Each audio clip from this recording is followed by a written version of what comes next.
ಕರ್ನಾಟಕ ರಾಜ್ಯ ಸಹಕಾರ ಮಹಾಮಂಡಳ ನಿಯಮಿತ ಬೆಂಗಳೂರು, ಕೊಡಗು ಜಿಲ್ಲಾ ಸಹಕಾರ ಯೂನಿಯನ್ ನಿಯಮಿತ ಮಡಿಕೇರಿ ಹಾಗೂ ಹಾಲು ಉತ್ಪಾದಕರ ಸಹಕಾರ ಸಂಘಗಳ ಅಧ್ಯಕ್ಷರು, ನಿರ್ದೇಶಕರು ಮತ್ತು ಕಾರ್ಯದರ್ಶಿಗಳಿಗೆ ಸಹಕಾರ ಸಂಘಗಳ ಮೇಲ್ವಿಚಾರಣೆ ನಿರ್ವಹಣೆ, ಸಹಕಾರ ಕಾಯ್ದೆ ಕಾನೂನು ಹಾಗೂ ರಾಸುಗಳ ಆರೋಗ್ಯ ನಿರ್ವಹಣೆ ಕುರಿತು ವಿಶೇಷ ಕಾರ್ಯಕ್ರಮವೊಂದ ಕೂಡಿಗೆಯ ಜಿಲ್ಲಾ ಕೃಷಿ ತರಬೇತಿ ಕೇಂದ್ರದಲ್ಲಿ ಗುರುವಾರ ನಡೆಸಲಾಯಿತು.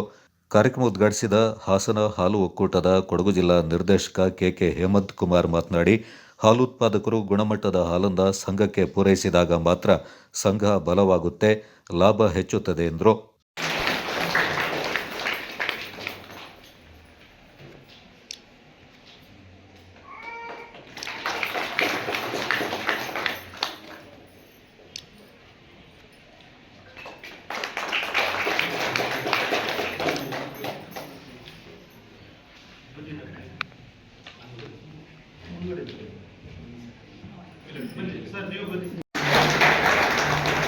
ನಮ್ಮ ಯೂನಿಯನ್ ಅಧ್ಯಕ್ಷರು ರಾಬಿನ್ ದೇವರವರಿಗೆ ಒಂದು ಶಾಲನ ಹೊಸೋದ್ರ ಮುಖಾಂತರ, ಗಾರ್ಲೈಟ್ ಮಾಡೋದ್ರ ಮುಖಾಂತರ ಮೈಸೂರು ಪೇಟ, ನಮ್ಮ ಸಂಸ್ಕೃತಿ ಮೈಸೂರು ಪೇಟ, ಇವತ್ತು ಯಾರನ್ನೇ ನಾವು ಸನ್ಮಾನ ಮಾಡಿದ್ರು ಕೂಡ ಮೈಸೂರು ಪೇಟವನ್ನು ತೊಡಿಸುವಂಥದ್ದು ನಮ್ಮೆಲ್ಲರ ಸಂಸ್ಕೃತಿ.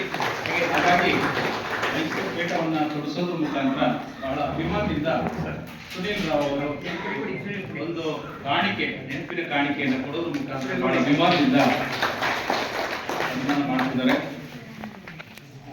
ಸನ್ಮಾನ ಸ್ವೀಕರಿಸಿದಂತ ಸುನೀಲ್ ರಾವ್ ಅವರು ನಿಮ್ಮೆಲ್ಲರ ಪರವಾಗಿ ಅವರು ಸನ್ಮಾನ ಮಾಡ್ತಿದ್ದಾರೆ.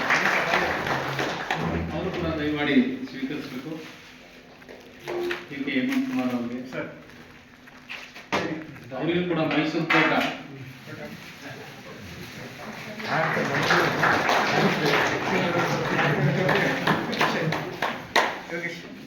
ಒಂದು ನಿಮಿಷ ನೋಡಿ.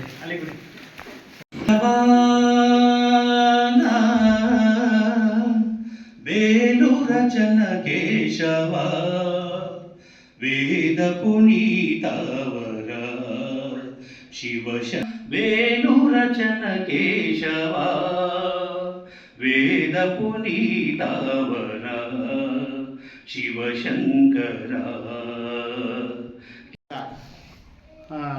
ರಾಜ್ಯದಲ್ಲಿ ಬೆಂಗಳೂರು ಒಕ್ಕೂಟ ಬಿಟ್ಟರೆ ನಮ್ಮ ಹಾಸನ ಹಾಲು ಒಕ್ಕೂಟನೇ ಹಾಲು ಸಂಗ್ರಹಣೆಯಲ್ಲಿ 2ನೇ ಸ್ಥಾನದಲ್ಲಿರೋದು. ಹಾಗೆ ಈ ಲಾಭಾಂಶ ಗಳಿಕೆಯಲ್ಲೂ ಅಷ್ಟೇ ನಮ್ಮ ಹಾಸನ ಹಾಲು ಒಕ್ಕೂಟ ಯಾವಾಗಲೂ ಮೊದಲು ಮತ್ತು 2ನೇ ಸ್ಥಾನದಲ್ಲಿ ಇರ್ತದೆ. ಇದಕ್ಕೆ ಯಾಕಂದರೆ ನೀವು ಗ್ರಾಮ ಮಟ್ಟದಲ್ಲಿ ಉತ್ಪಾದಕರುಗಳ ಜೊತೆ ಗುದ್ದಾಡಿ ಒದ್ದಾಡಿ ಎಲ್ಲ ಪ್ರಯತ್ನ ಮಾಡಿ ಹಾಲನ್ನು ಸಂಗ್ರಹಣೆ ಮಾಡ್ಕೊತೀರಿ. ನನಗೆ ಗೊತ್ತಿದೆ, ಗ್ರಾಮ ಮಟ್ಟದಲ್ಲಿ ನಾವು ಎಸ್ಪೆಷಲಿ ಕಾರ್ಯದರ್ಶಿಗಳು ಅವರು ಉತ್ಪಾದಕರ ಜೊತೆ ಸೌಹಾರ್ದತೆಯನ್ನು ಕಾಪಾಡಿಕೊಳ್ಳದೆ ಹೋದರೆ ಅವ್ರ ಹಾಲು ಸಂಗ್ರಹಣೆ ನಿಜವಾಗ್ಲೂ ಕಷ್ಟ ಇರುತ್ತೆ. ಇದನ್ನೆಲ್ಲ ನಾವು ನೋಡಿದ್ದೇನೆ. ಮತ್ತು ಹಸುಗಳನ್ನು ಅಷ್ಟೇ ನಾವು ಗುಣಮಟ್ಟದ ಹಾಲನ್ನು ನಾವು ಶೇಖರಣೆ ಮಾಡಬೇಕಾದ್ರೆ ಉತ್ಪಾದಕರುಗಳು ಗುಣಮಟ್ಟದ ಹಾಲನ್ನು ಉತ್ಪಾದನೆ ಹಸುವಿನಿಂದ ಪಡೆಯಬೇಕಾದ್ರೆ ಅದನ್ನು ಯಾವ ರೀತಿ ಪಾಲನೆ ಮಾಡಬೇಕು, ಪೋಷಣೆ ಮಾಡಬೇಕು ಅನ್ನೋದ್ರ ಬಗ್ಗೆ ಡಾಕ್ಟ್ರು ಶ್ರೀದೇವರವರು ನಿಮಗೆ ತಿಳಿಸ್ಕೊಡ್ತಾರೆ. ಮತ್ತು ಇನ್ನೊಂದೇನೆಂದರೆ ಅವರು ಇಲ್ಲಿ ಒಂದು ಡೈರಿ ಫಾರ್ಮ್ ಇದೆ ಕರ್ನಾಟಕ ಸರ್ಕಾರದ್ದು, ಅದರ ಇನ್ಚಾರ್ಜ್ ಅವರು. ಮತ್ತು ಇನ್ನೊಂದೇನೆಂದರೆ ಅವರು ಸಹ ಈಗ ಒಂಥರ ಹಾಲು ಉತ್ಪಾದಕರು ಅಂತ ಹೇಳ್ಬೋದು. ಯಾಕಂದರೆ ರಾಸುಗಳ ಜೊತೆ ಅವರು ಪ್ರತಿನಿತ್ಯ ಒಡನಾಡಿ ಅದು ಸಾಕಾಣಿಕೆ, ಅದು ಕಾಯಿಲೆ ಇರ್ಬೋದು ಅಥವಾ ಯಾವ ಹಸುಗೆ ಏನು ಇದಾಗಿದೆ, ಏನು ಯಾಕೆ ಹಾಲು ಕಡಿಮೆ ಕೊಡ್ತು, ಅದನ್ನೆಲ್ಲ ಪ್ರತಿನಿತ್ಯ ಅವರು ನೋಡ್ತಾ ಇರ್ತಾರೆ, ರೆಕಾರ್ಡ್ ಮಾಡ್ತಾ ಇರ್ತಾರೆ. ಅವರು ನಿಮಗೆ ಹೇಳುವಂಥ ವಿಷಯಗಳನ್ನು ಚೆನ್ನಾಗಿ ತಿಳ್ಕೊಂಡು ನೀವು ಇಲ್ಲಿ ಎಲ್ಲ ಕಾರ್ಯದರ್ಶಿಗಳು ಅಧ್ಯಕ್ಷಗಳು ಬಂದಿದ್ದೀರಿ. ನಿಮ್ಮ ಉತ್ಪಾದಕರುಗಳು ನಿಮಗೆ ಡೈರಿಗೆ ಹಾಲು ತಂದಾಗ ಗುಣಮಟ್ಟ ಬರಲಿಲ್ಲ ಅಂದರೆ ನೀನು ಹಾಲು ಹಾಕಿಸ್ಕೊತ ಇಲ್ಲ, ಬೇಕು ಅಂತ ಹಾಕಿಸ್ಕೊತ ಇಲ್ಲ, ಗುಣಮಟ್ಟದ ಬಗ್ಗೆ ನೀವೇನಾದ್ರು ಮಾತಾಡಿದ್ರೆ ನನ್ನ ಹಾಲು ತುಂಬ ಚೆನ್ನಾಗಿದೆ, ನಾನು ನೀರು ಹಾಕಿಲ್ಲ ಅಂತ ಹೇಳ್ತಾರೆ. ಆದರೆ ನೀವೇನು ಇವತ್ತು ಅವರು ಅತಿಥಿ ಉಪನ್ಯಾಸಕರಾಗಿ ಬಂದಿದ್ದಾರೆ, ಅವರು ರಾಸುಗಳನ್ನು ಹೇಗೆ ಪೋಷಣೆ ಮಾಡಬೇಕು ಅಂತ ಹೇಳ್ತಾರೆ, ಅದನ್ನು ಚೆನ್ನಾಗಿ ತಿಳ್ಕೊಂಡೋಗಿ ನೀವುಗಳು ನಿಮ್ಮ ಉತ್ಪಾದಕರಿಗೆ ನಿಮಗೆ ಬಂದಿದ್ದನ್ನು ಅವರಿಗೆ ಅರಿವು ಮೂಡಿಸಿದ್ರೆ ಮಾತ್ರ ಈ ಒಂದು ತರಬೇತಿ ಸಕ್ಸಸ್ ಆಗ್ತದೆ ಅಂತ ನಾನಾದರೂ ಭಾವಿಸ್ತೀನಿ. ಹಾಸನ ಹಾಲು ಒಕ್ಕೂಟದ ಡಾಕ್ಟರ್ ಪ್ರಸನ್ನ ಮಾತನಾಡಿ, ಹಾಲಿನ ಡೈರಿಗಳನ್ನು ಉಳಿಸುವ ಬೆಳೆಸುವ ಕರ್ತವ್ಯ ಪ್ರತಿಯೊಬ್ಬರ ಹಕ್ಕಾಗಿರುತ್ತದೆ ಎಂದರು. ನಾವು ಸುಮಾರು 600-700 ಕೋಟಿ ರೂಪಾಯಿ ವೆಚ್ಚ ಮಾಡಿ ನಮ್ಮ ಹಾಸನ ಯೂನಿಯನ್ನಲ್ಲಿ ಮೆಗಾ ಡೈರಿ ಮಾಡ್ತಾ ಇದ್ವಿ. ಅದು ಹೆಚ್ಚು ಕಡಿಮೆ ಮುಂದಿನ 2026 ಮಾರ್ಚ್ ಒಳಗಡೆ ನಾವು ಅದನ್ನು ಲೋಕಾರ್ಪಣೆ ಮಾಡಬೇಕು ಅಂತೇಳಿ ನಿರ್ಧಾರ ಮಾಡಿದ್ದೀವಿ. ಅದು ಕೆಲಸ ಮುಗಿಯ ಹಂತದಲ್ಲಿದೆ. ನಾನು ನಮ್ಮ ಎಲ್ಲ MPCS ನಮ್ಮ ಕೊಡಗು ಜಿಲ್ಲೆಯಲ್ಲಿ ಏನು 39 ಸಂಘಗಳಿದ್ದಾವೆ ಎಲ್ಲರಿಗೂ ಕೂಡ ಆಹ್ವಾನವನ್ನು ನಾನು ಕೊಡ್ತೀನಿ. ಅವತ್ತು ನೀವೆಲ್ಲ ಬಂದು ಆ ಮೆಗಾ ಡೈರಿನ ವೀಕ್ಷಣೆ ಮಾಡಬೇಕು. ನಮ್ಮ ಗುಜರಾತ್ ಮಾದರಿನಲ್ಲಿ ಏನು ಮೆಗಾ ಡೈರಿ ಇದೆಯಲ್ಲ, ಇವತ್ತು ನಮ್ಮಲ್ಲಿ ಮೆಗಾ ಡೈರಿ ಇದೆ. ಎಲ್ಲಿ ಮಂಡ್ಯದಲ್ಲಿ ಒಂದಿದೆ, ಬೆಂಗಳೂರಲ್ಲಿ ಒಂದಿದೆ. ಬಟ್ ಅದಕ್ಕಿಂತನೂ ತುಂಬ ಅಚ್ಚುಕಟ್ಟಾಗಿ ಇವತ್ತು ನಾವು ಎಲ್ಲಿ ಮಿಷನರಿ ಎಲ್ಲ ಅದು ಜರ್ಮನ್ ಅಲ್ಲ ಸರ್, ಜರ್ಮನ್ ಮತ್ತು ಸ್ವೀಡನ್, ಜರ್ಮನ್ನು ಮತ್ತು ಸ್ವೀಡನ್ ಹೈಟೆಕ್ ಮಿಷನರಿಗಳನ್ನ ತಂದು ಇವತ್ತು ನಾವು ಇನ್ಸ್ಟಾಲ್ ಮಾಡಿದ್ದೀವಿ. ಅಂದರೆ ಭಾಳ ಹೈಜೆನಿಕ್ ಆಗಿ ಬೆಂಗಳೂರು ಡೈರಿಲಿ ಏನು ಇವತ್ತು ಮೆಗಾ ಡೈರಿಲಿ ಮಿಷನರಿಗಳಿದ್ದಾವೆ ಅದಕ್ಕಿಂತಲೂ ಕೂಡ ತುಂಬ ಶ್ರೇಷ್ಠವಾದ ಮಿಷನರಿಗಳನ್ನ ಇವತ್ತು ನಾವು ಇವತ್ತು ಅಲ್ಲಿ ಇನ್ಸ್ಟಾಲ್ ಮಾಡಿದ್ದೀವಿ ಆಲ್ರೆಡಿ.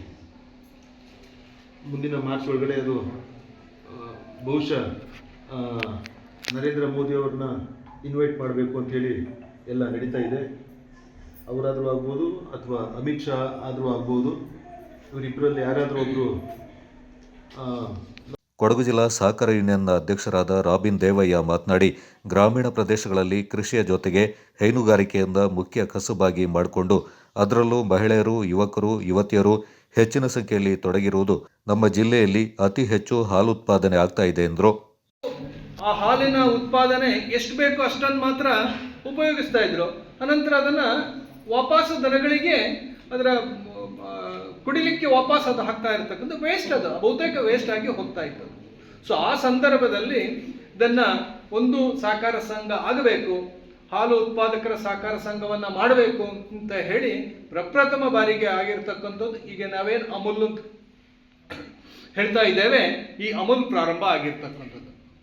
ಅಮೂಲ್ ಅಂತ ಹೇಳಿದರೆ ಆನಂದ್ ಮಿಲ್ಕ್ ಯೂನಿಯನ್ ಲಿಮಿಟೆಡ್ ಅಂತ ಹೇಳುವಂಥದ್ದು. ಆನಂದ್ ಅಂತ ಹೇಳ್ತಕ್ಕಂಥ ಒಂದು ಪ್ಲೇಸ್, ಅದು ಗುಜರಾತ್ ರಾಜ್ಯದ ಒಂದು ಪ್ಲೇಸ್ ಆನಂದ್ ಅಂತ ಹೇಳ್ಬೋದು. ನಾನು ಪ್ರಾರಂಭದಲ್ಲಿ ಆನಂದ್ ಅಂತ ಹೇಳುವಾಗ ಯಾರೋ ಈ ಒಂದು ಪ್ರಾರಂಭ ಮಾಡಿರ್ತಕ್ಕಂಥ ಹೆಸರು ಅಂತ ನಾನು ಅಂದ್ಕೊಂಡಿದ್ದೆ. ಆದರೆ ಆನಂದ್ ಅಂತ ಹೇಳ್ತಕ್ಕಂಥದ್ದು ಈ ಪ್ರಪ್ರಥಮ ಬಾರಿಗೆ ಹಾಲು ಸಹಕಾರ ಸಂಘ ಪ್ರಾರಂಭ ಆಗಿರ್ತಕ್ಕಂಥ ಪ್ಲೇಸ್ನ ಹೆಸರು ಅದು. ಹಾಗೆ ಅದು ಅಮೂಲ್ ಅಂತ ಬಂತು. ಸೊ ಇದು ಪ್ರಾರಂಭ ಆಗ್ತಕ್ಕಂಥದ್ದು. ಅನಂತರ ಬಹುಶಃ ಇವತ್ತು ವಿಶ್ವದಲ್ಲಿ ಇಡೀ ವಿಶ್ವದಲ್ಲಿ ಭಾರತದ ಹಾಲು ಎಷ್ಟಿದೆ, ಭಾರತ ಇಡೀ ವಿಶ್ವದಲ್ಲಿ ಹೈನುಗಾರಿಕೆಯಲ್ಲಿ ಪ್ರಥಮ ಸ್ಥಾನದಲ್ಲಿ ಭಾರತ ಇದೆ. ಇದರ ಪ್ರಾಡಕ್ಟ್ಗಳು ನಾನು ಬಹಳ ವಿಸ್ತೃತವಾಗಿ ಹೇಳಬೇಕು ಅಂತ ಏನು ಅಂತ ಇಲ್ಲ. ಆದರೆ ಇದನ್ನು ಹೇಗೆ ಸಂಗ್ರಹ ಮಾಡಬೇಕು, ಸಂಗ್ರಹದ ನಂತರ ಇದನ್ನು ಕೆಡದಾಗೆ ಸಂರಕ್ಷಣೆ ಹೇಗೆ ಮಾಡಬೇಕು, ಇದ್ರ ಬಗ್ಗೆ ಅಧ್ಯಯನ ಮಾಡ್ತಾ ಮಾಡ್ತಾ ಮಾಡ್ತಾ ಪ್ರಯೋಗಶಾಲೆಗಳು ಕೂಡ ಪ್ರಯೋಗಶಾಲೆಗಳ ಹುಟ್ಕೊಂಡ ನಂತರ ಇವತ್ತು ನಾವು ಹಾಲಿನ ಪ್ರಾಡಕ್ಟನ್ನು ವರ್ಷಾನುಗಟ್ಟಲೆ ಕೆಡದ ರೀತಿಯಲ್ಲಿ ಇಡುವಂಥ ವ್ಯವಸ್ಥೆ ಕೂಡ ಇವತ್ತು ಆಗ್ತಾ ಇದೆ. ಡಾಕ್ಟರ್ ಪ್ರಸನ್ನ ಅವರು ಮಾತಾಡ್ತಾ ಹೇಳಿದರು, ಹೇಮಂತ್ ಅವರು ಕೂಡ ಹೇಳಿದರು, ನಮ್ಮ ಹಾಸನ ಹಾಲು ಒಕ್ಕೂಟದಲ್ಲಿ ಯಾವ ರೀತಿಯಾಗಿ ವ್ಯವಸ್ಥೆಗಳು ಆಗ್ತಾ ಇದೆ ಅಂತ ಹೇಳುವಂಥದ್ದು. ಆದರೆ ಆಹ್ವಾನ ಕೊಡ್ತೀನಿ, ನೀವು ಬಂದು ಅದನ್ನು ಎಲ್ಲ ವೀಕ್ಷಣೆ ಮಾಡಬೇಕು. ಎಷ್ಟು ಮಟ್ಟಿಗೆ ಇವತ್ತು ನಮ್ಮ ಯೂನಿಯನ್ನು ಬೆಳೆದಿದೆ ಅಂತ ಹೇಳಿ.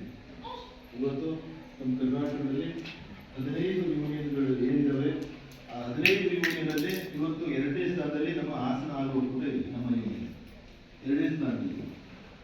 ಇವತ್ತು ಒಂದು ದಿವಸದಲ್ಲಿ 12 ರಿಂದ 14 ಲಕ್ಷ ಲೀಟರ್ ಹಾಲನ್ನು ನಾವು ಕಳಿಸ್ತಾ ಇದ್ದೀವಿ.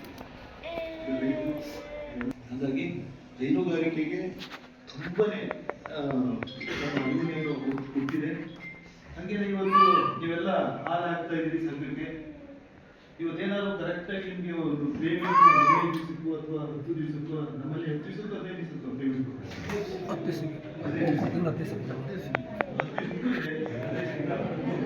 ಯಾವ್ದ್ರಲ್ಲೂ ಕರೆಕ್ಟಾಗಿ ನಿಮಗೆ ನೀವು ಬೆಳೆ ಬೆಳಿತೀರಲ್ಲ, ಯಾವ್ದ್ರಲ್ಲಾದ್ರೂ ನಿಮಗೆ ನಿರೀಕ್ಷೆ ಇದೆಯಾ ಕರೆಕ್ಟಾಗಿ ಪೇಮೆಂಟ್ ಸಿಗ್ತದೆ ಅಂತೇಳಿ. ನಾವು ಮಾತ್ರ ಕರೆಕ್ಟಾಗಿ ಏನೇ ಆಗಲಿ, ಬಟ್ ರೇಟ್ ಒಂದು ಎಲ್ಲರೂ ಚರ್ಚೆ ಮಾಡ್ತಾರೆ, ರೇಟ್ ಸಿಗ್ತಾ ಇಲ್ಲ ಅಂತೇಳಿ. ಅದು ನಮ್ಮ ರೈತರುಗಳಿಗೂ ಕೂಡ ಮಿಸ್ಟೇಕ್ ಇದೆ. ಯಾಕೆಂದ್ರೆ ನಾವು ಹಾಲು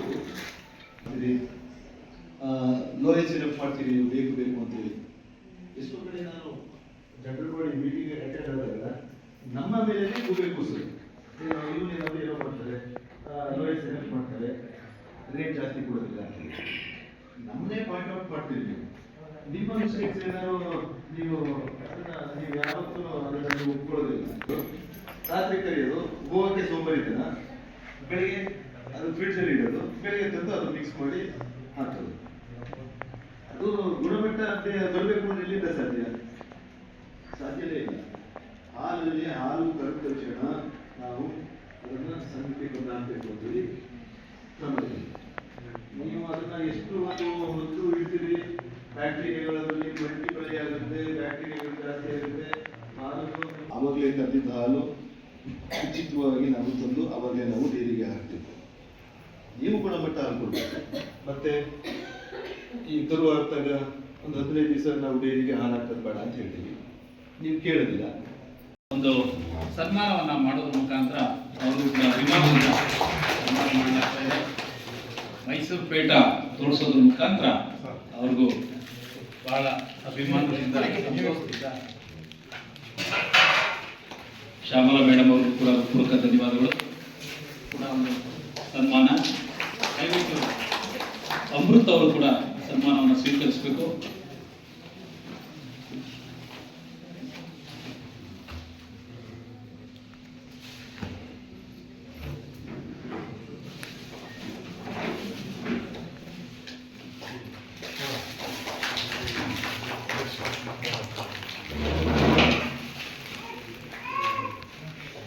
ಅಣ್ಣ ಒಂದು ನಿಮಿಷ ನೋಡಿ.